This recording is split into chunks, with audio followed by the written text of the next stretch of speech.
Belt ఎరిగితే ఓడు మలాడు. ఏమైందిరా లో? ఏమైంది? స్కూల్కి ఎందుకు పోతలేవు? ఎందుకు? ఏమైందిరా?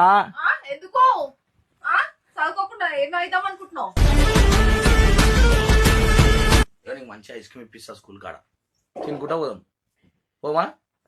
నోడుతోడు చెప్పు. ఐస్ క్రీమ్ కాదు, మంచి వాళ్ళకి చెప్పే విధానం ఉంటది. మనం ఆడదాకా పోతాం కానీ ఐస్ క్రీమ్ ఇప్పిస్తామా? ఇప్పియం. చూస్తున్నా, అన్ని అబ్జర్వ్ చేస్తున్నా. అరే టాలెంట్ వస్తుందంట రా బయటికి. ఓ టాలెంట్ చెల్లి ఓ ఎడ వస్తావు? వాడు వచ్చిద్దా తెలియరా వాడు బాగు ఇది చాక్లెట్ టాలెంట్ పోస్తావా? పోసిరా. అరే పోవాలరా, పోతే మంచిది. అరే ప్లీజ్ రా నాడు రా బాయ్.